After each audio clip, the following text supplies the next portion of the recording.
지난주에는 저희들이 에스겔과 다니엘을 읽으면서 지나왔는데요. 오늘 이번 주는 시간을 좀 한 200년 뒤로 다시 돌아갑니다.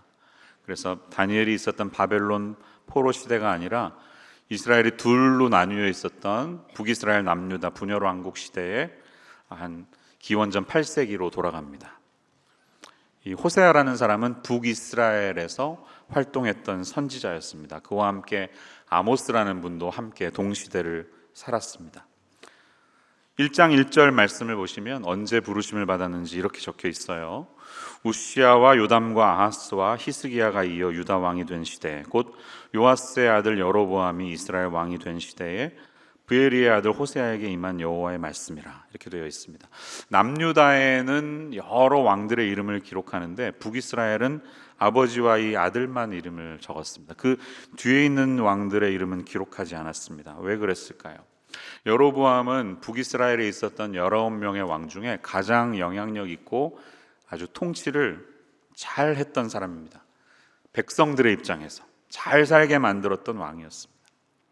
그래서 그가 죽고 나서 이어졌던 왕들은 변변치 않았습니다. 오래 통치하지도 못했어요. 그의 아들이었던 스가랴는 6개월 만에 암살당했고, 정권을 빼앗았던 살룸이라는 상하는 1개월 만에 쿠데타가 일어나서 그 역시 죽음에 이르게 됐습니다. 그러니까 북이스라엘의 말년은 여로보암의 통치 이 40년이라는 긴 세월 이후에 변변치 않게 끝났던 것이에요. 몇몇의 왕들이 있었지만 대부분 죽임을 당하면서 금방 살해당하고 그냥 끝나버렸습니다. 북이스라엘이 이렇게 멸망해버리고 만 것입니다. 그러니까 북이스라엘의 운명을 좌지우지했던 이 한 사람을 향한 하나님의 메시지가 호세아를 통해 선포되는데 중요한 것 같아요. 하나님이 경고의 메시지로 시작합니다. 어떻게 시작하십니까? 1장 2절을 보시면 너는 가서 음란한 여자를 맞이하여 음란한 자식을 낳으라, 이렇게 말씀합니다. 참 부담스럽지 않습니까? 너에게 정절을 지키지 않는 불성실한 사람을 만나서 아내로 삼고 그들에게 태어난 자식들도 변변치 않을 텐데 데리고 살아라. 이스라엘이 도대체 어떻게 행했길래 하나님은 북이스라엘의 행동을 음란함이라고 표현하셨을까요? 제가 이따 뒤에 가서 좀 설명을 하겠습니다. 당시 여로보암 2세가 얼마나 영향력을 끼쳤는지 좀 설명을 해드릴 텐데요. 지도를 잠시 보시면 남유다와 북이스라엘이 나뉘어 있던 시기에 예루살렘은 남쪽에 있지만 위에 있었던 베델이나 세겜이나 사마리아, 이스라엘은 다 북이스라엘에 있는 유명한 도시들이었습니다. 그런데 이 여로보암 통치때 영토가 제일 확장이 되어 있었어요. 요단강 동편으로도 북이스라엘 땅을 차지하고 있을 정도로 나라가 부강했었습니다. 여로보암은 정치, 군사, 경제, 문화 등 다방면에서 북이스라엘을 황금기로 이끌었던 최고의 왕이었습니다. 아버지 요아스 때부터 북이스라엘은 잃어버렸던 북쪽의 영토를 회복했고 또 남쪽의 유다를 압박해서 영토를 넓혀 갔었습니다. 그럴 수 있었던 이유는 국제적으로 열강이었던 북쪽의 아시리아와 시리아, 또 아람이라고 하죠. 이 나라가 위축되어 있었기 때문에 상대적으로 잘 살 수 있었고 엄청난 부를 국민들에게 가져다 줄 수가 있었습니다. 지도는 내리셔도 됩니다.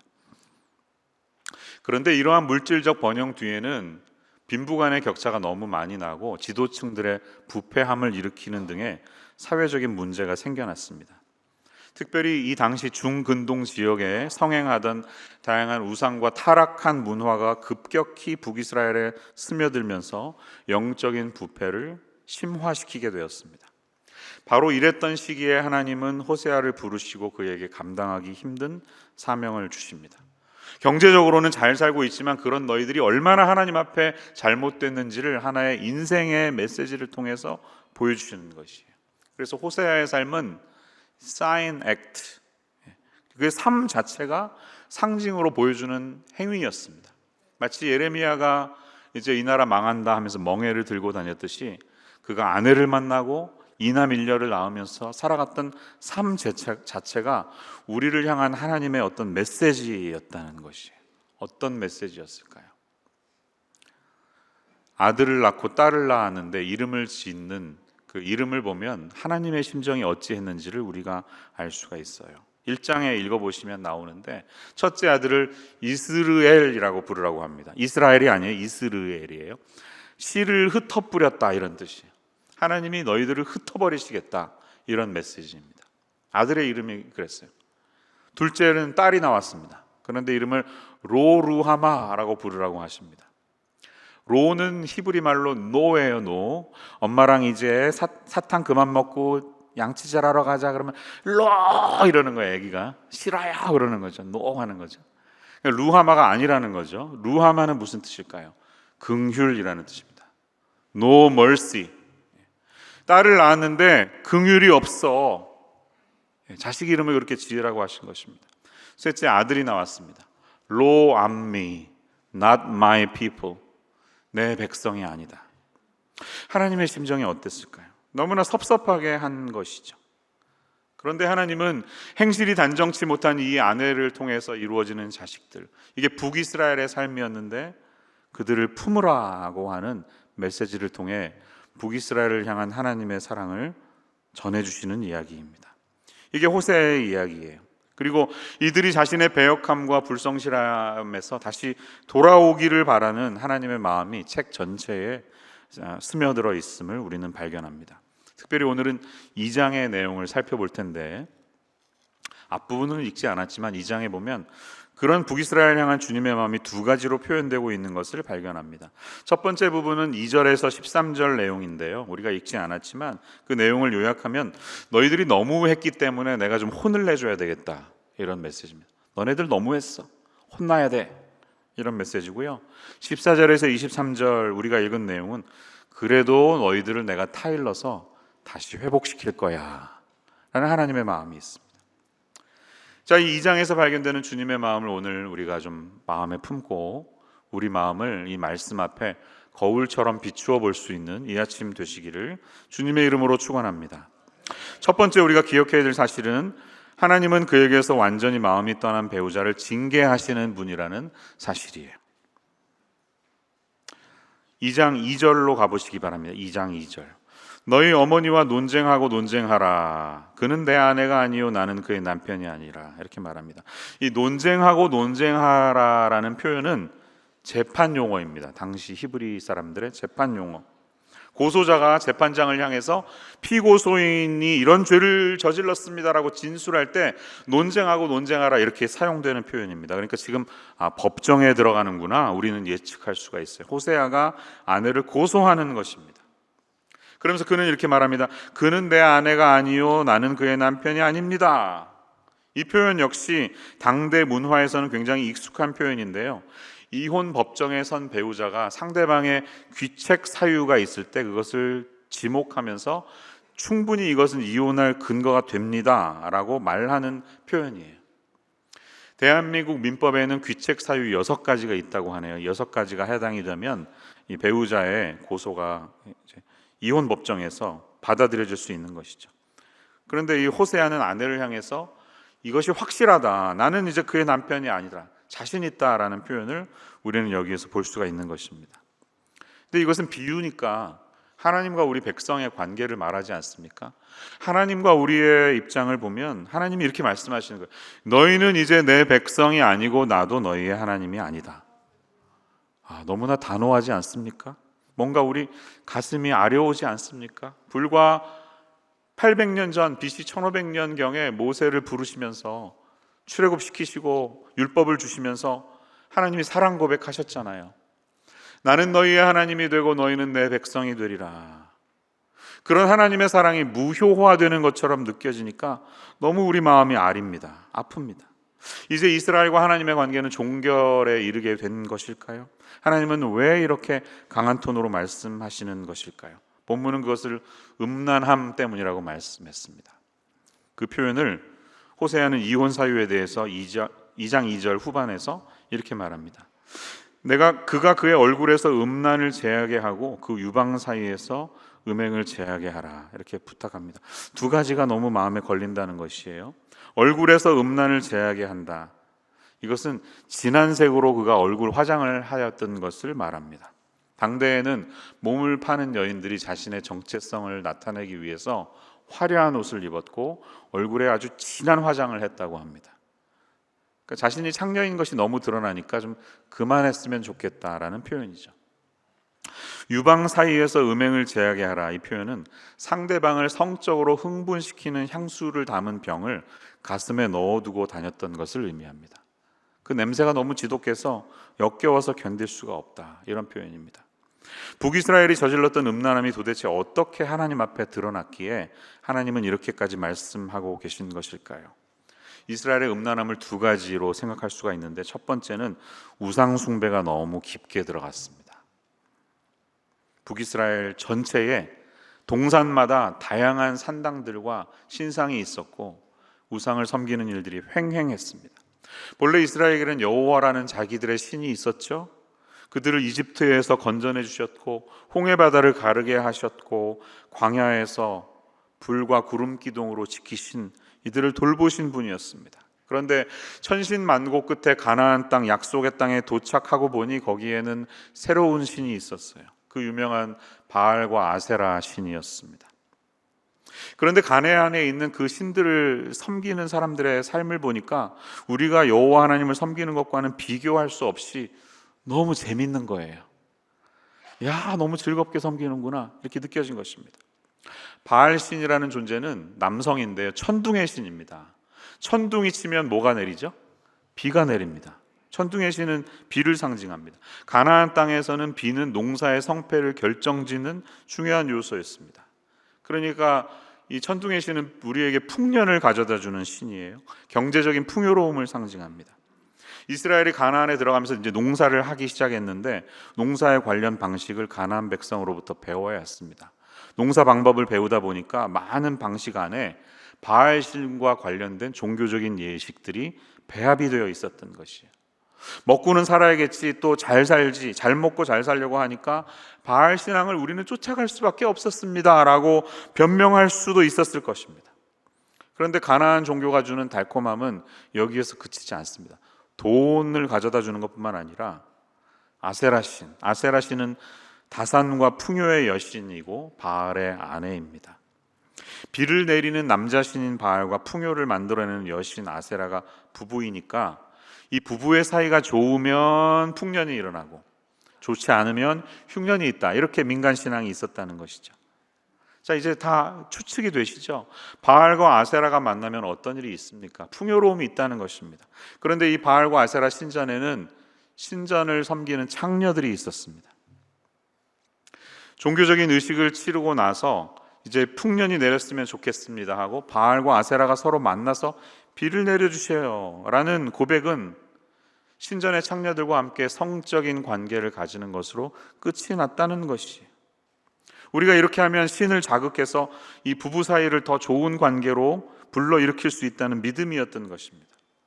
자, 그러니까 가나안에 정착했던 이스라엘 사람들은 이 가나안 종교가 주는 매력에 완전히 빠져들 수밖에 없었겠죠. 돈도 갖다 줘, 쾌락도 갖다 줘, 얼마나 좋겠습니까? 신의 이름으로 그렇게 하는 것입니다. 그동안 야훼를 섬겼던 우리의 신앙과 대비가 되었을 것입니다. 성전을 지었고 거기에 하나님의 임재가 있었죠. 때로는 엄숙하고 지루할 수 있는 제사들과 짐승이 불에 타서 죽는 피비린내 나는 제사를 경험하다가 반대로 신을 섬기면 경제적인 풍요뿐만 아니라 육체적인 성적인 쾌락까지도 해결해 주는 신이 있다면 얼마나 이 신을 섬기는 게 재미있을까?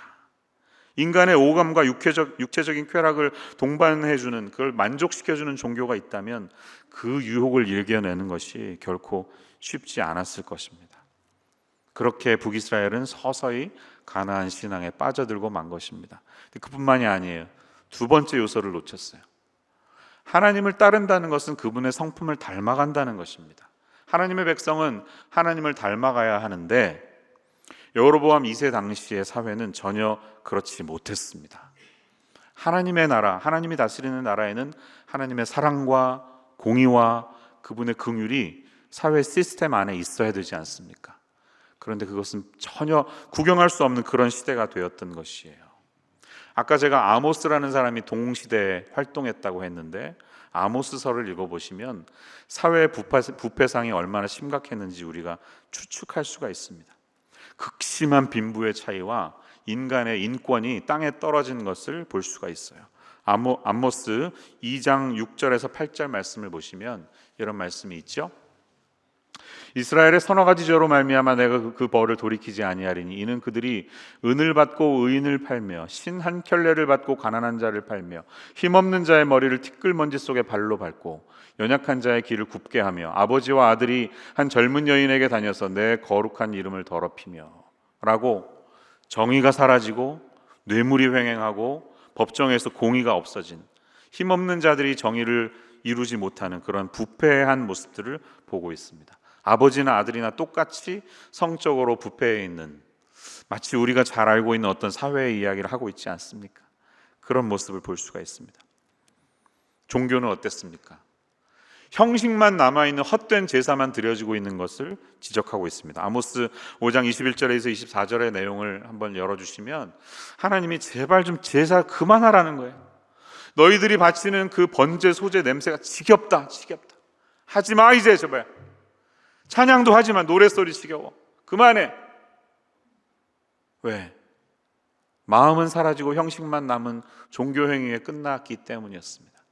그래서 오직 정의를 물같이 공의를 마르지 않는 강같이 흐르게 할지어다 라고 부탁하는 것을 봅니다. 지도자들은 어땠을까요? 이제 북이스라엘은 멸망의 길에 가는데 괜찮아 우리는 망하지 않아 라고 헛된 평안의 메시지만 외치고 있었습니다. 아모스 6장 5절에서 8절 내용을 보시면 선지자들에 대해서 이렇게 지적하시는 주님의 말씀을 볼 수가 있습니다.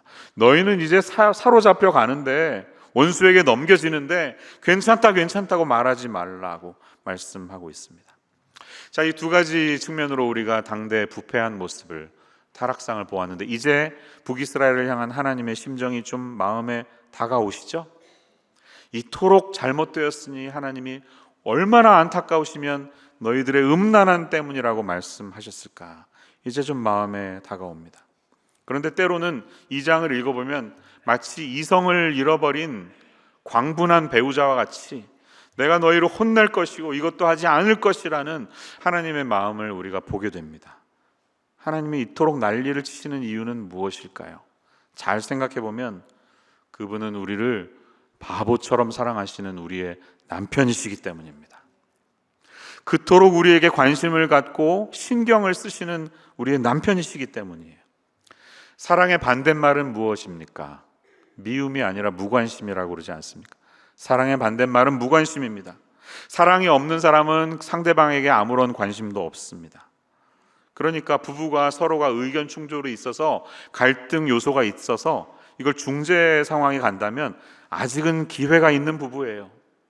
그 단계에서 더 넘어가면 그런 부분은 대화조차 사라지고 갈등도 필요가 없습니다. 왜? 서로에 대해서 포기했기 때문에, 관심도 없기 때문에, 무관심하기 때문에 아무런 자극이 없습니다.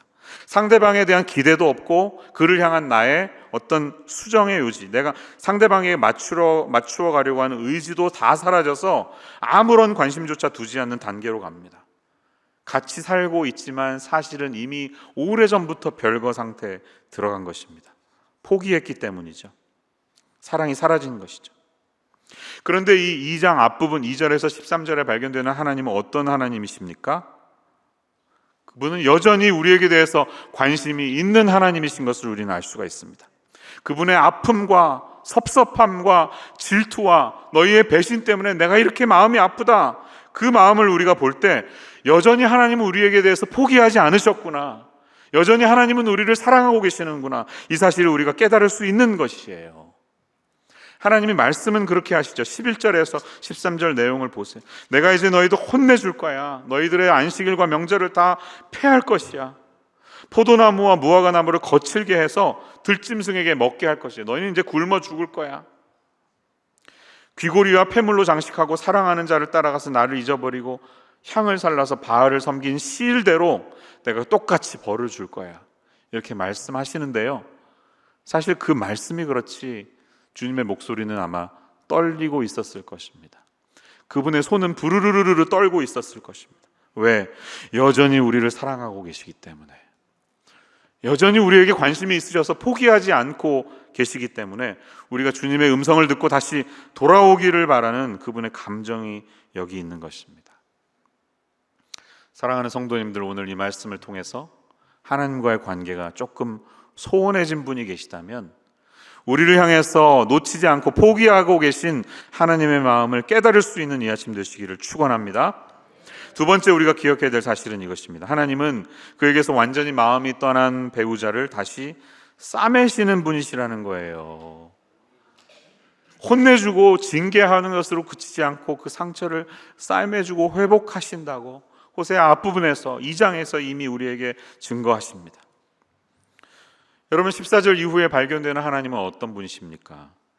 다시 타일러서 거친 들로 데리고 나가서 위로하고 소망의 문을 삼아주겠대요. 15절, 아골골짜기로 소망의 문을 삼아준다. 아골골짜기는 아픔의 골짜기. 아골골짜기 생각나시죠? 아간의 범죄로 말미암아 여호수아 읽을 때 죽을 수밖에 없었는데 그들이 죽임을 당했던 곳입니다. 패배를 상징하는 곳을 다시 소망으로 일으켜 주신대요. 놀랍지 않습니까? 만약에 제가 호세였다면 저는 고멜 같은 여인을 용납하지 않았을 것입니다. Maybe once, 한 번은 용서해 줬을 거예요. 그러나 두 번, 세 번, 네 번, 다섯 번으로 해질 때 저는 결단코 기회조차 주지 않았을 것입니다. 그런데 하나님은 호세아에게 그렇게 하라고 말씀하십니다. 너는 가서 그렇게 해라. 왜? 그게 내 마음이니까. 이스라엘을 향한 나의 마음이 그러니까 네가 가서 네 삶으로 보여줘라. 이스라엘을 향한 하나님의 마음이 우리를 향해서 그렇게 다가온다는 것을 보여주고 계신다는 사실이에요. 그러면서 중요한 표현 두 가지를 이 후반부에서 말씀하십니다. 첫 번째 표현은 16절에 있는데요, 16절을 보시면 이런 말씀이 있습니다. 여호와께서 이르시되 그날에 내가 나를 내 남편이라 일컫고 다시는 내 바알이라 일컫지 아니하리라. 이렇게 말씀하세요. 이게 무슨 뜻인지 잘 우리가 알 수 있어야 되는데, 여기에서 사용된 남편이라는 단어가 이쉬라는 히브리어가 적혀 있습니다. 내가 너희를 바알이라고 안 부르고 이제 이쉬라고 부를 거야, 이렇게 말씀하시는 거예요. 이 둘 다 사실 단어는 남편이라는 뜻이에요. 바알은 고유명사로 보면 신의 이름이죠. 아까 말씀드렸던 신의 일이지만 일반 명사로 풀이하면 주인 혹은 남편을 의미하는 단어입니다. 근데 이 바알이라는 남편의 의미는 상대방을 소유하는 법적인 권리를 가진 남편을 의미합니다. 그러니까 주인이라고도 번역되죠. 근데 하나님이 말씀하시는 거예요. 내가 너희를 법적 권리를 가진 그런 주인이 아니라 이쉬라고 부를 거야, 말씀하시는 거예요. 그러면 이쉬는 무슨 뜻일까요? 이쉬는 동등한 인격으로서 상호 존중하는 관계 속에서 동반자로 함께 가는 남편을 의미합니다. 할렐루야.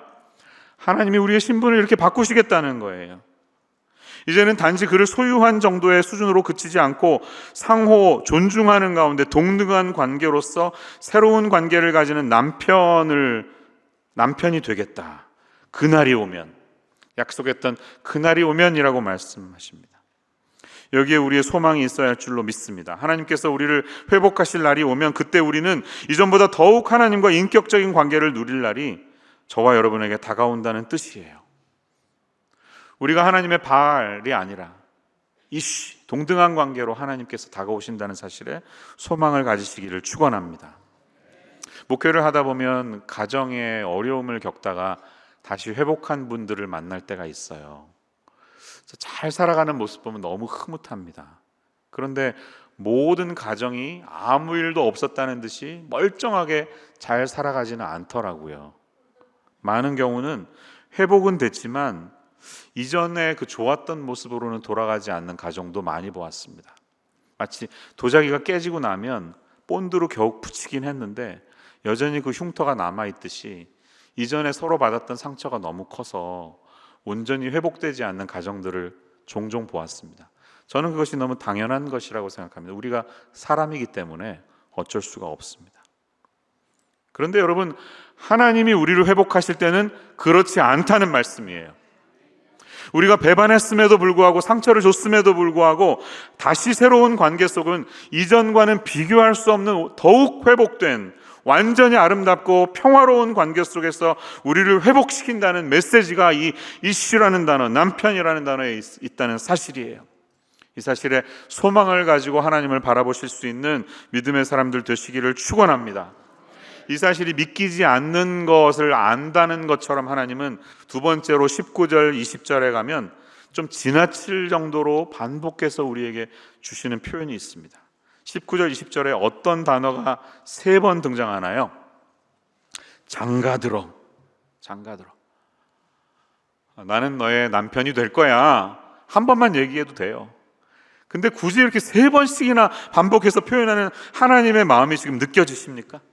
우리가 의심하고 못 믿어하는 것처럼 느낄까봐 하나님은 내가 내게 장가들리니, 내게 장가들리니 반복해서 리마인드 해주고 계십니다. 새로운 언약 관계에 들어간다는 뜻이에요.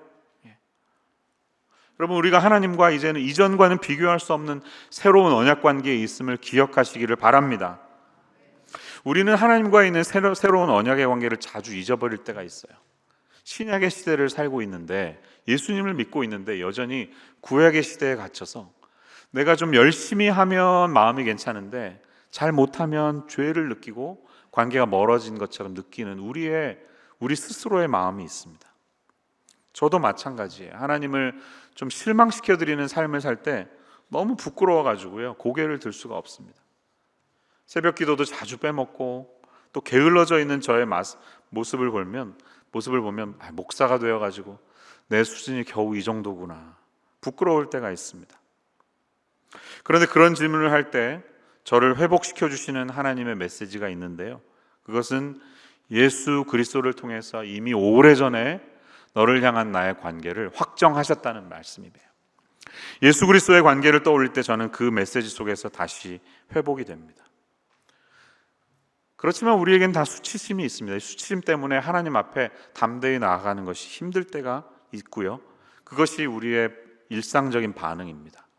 죄에 대한 인간의 첫 번째 반응은 수치심이었습니다.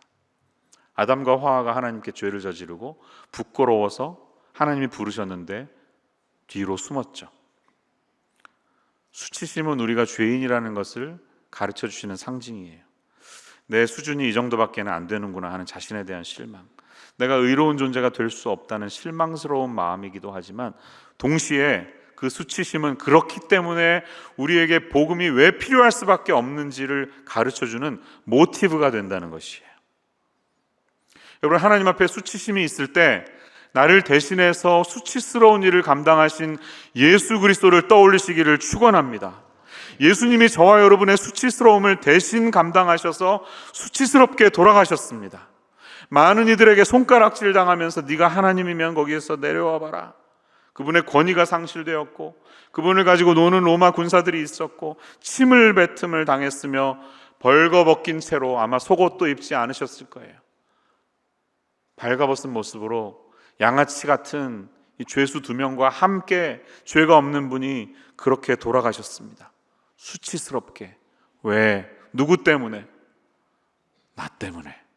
저와 여러분의 죄 때문에 주님이 우리를 대신해서 그 수치스러움을 감당하셨습니다. 그리고 그로 말미암아 우리가 하나님 앞에 의로운 관계로, 새로운 관계로 회복되었음을 기억하시기를 바랍니다.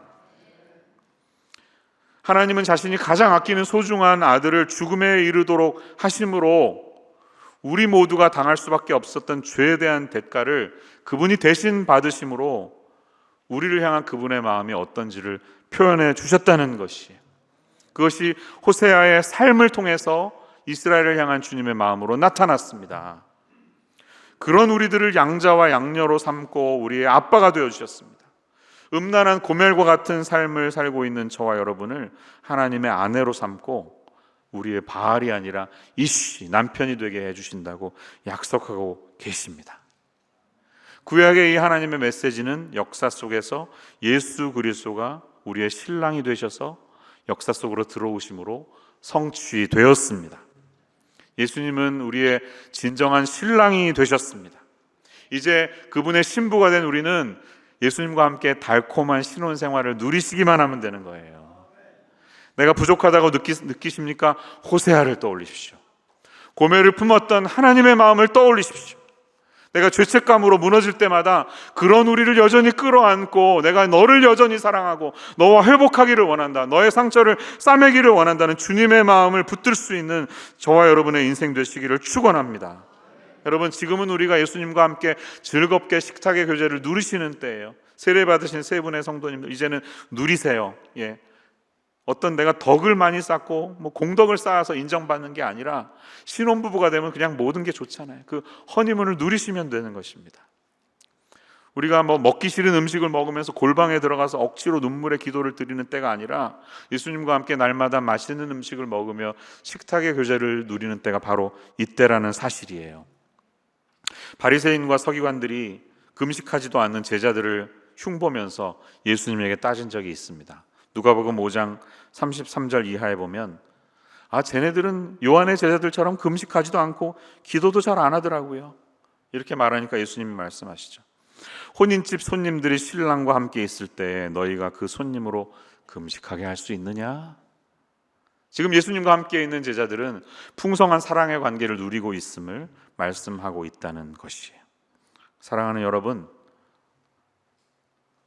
우리와 달콤한 신혼생활을 누리고 싶은 그 열정은 하나님을 향한 우리의 열정보다 우리를 향한 하나님의 열정이 훨씬 더 크고 뜨겁고 놀랍다는 사실을 기억하시기를 축원합니다.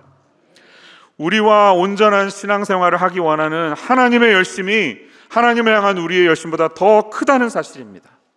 고린도후서 11장 2절에서 바울 사도는 성도들에게 이렇게 말합니다. 내가 하나님의 열심으로 너희를 위하여 열심을 내노니 내가 너희를 정결한 처녀로 한 남편인 그리스도께 드리려고 중매함이로다. 이렇게 말씀합니다. 우리는 예수 그리스도와 함께 이제 언약의 관계를 맺고 그분과 달콤한 신앙을 누리는 허니문 관계에 있습니다. 사랑하는 여러분, 이 관계를 풍성하게 만들려고 하는 의지는 하나님을 향한 우리의 의지보다도 우리를 향한 하나님의 의지가 훨씬 더 크다는 사실을 기억하며 감사함으로 이 신혼생활을 즐겨가시기를 축원합니다. 이스라엘이 아무리 믿음이 없고 타락했다 할지라도 하나님은 결코 이스라엘을 포기하지 않으셨습니다. 지금도 예수 그리스도와 함께 관계를 누리고 있는 우리가 있기 때문에 우리를 포기하지 않으시는 하나님이신 줄로 믿습니다. 하나님은 포기하지 않으세요. 그분의 열정이, 그분 안에 있는 뜨거운 불이 하나님을 향한 우리의 불보다 더 크기 때문입니다. 이 사실을 기억하며 주님 앞에 나아갈 수 있는 저와 여러분의 인생 되시기를 축원합니다. 호세아 11장 8절 9절 말씀은 이렇게 선언합니다. 이 말씀 함께 우리 큰 목소리로 읽고 같이 기도하겠습니다. 시작. 에브라임이여 내가 어찌 너를 놓겠느냐, 이스라엘이여 내가 어찌 너를 버리겠느냐. 내 마음이 내 속에서 돌이키며 나의 긍휼이 온전히 불붙듯 하도다. 내가 나의 맹렬한 진노를 나타내지 아니하며 내가 다시는 에브라임을 멸하지 아니하리니 이는 내가 하나님이요 사람이 아님이라. 내 가운데 있는 거룩한 이니 진노함으로 내게 임하지 아니하리라. 아멘. 기도하겠습니다.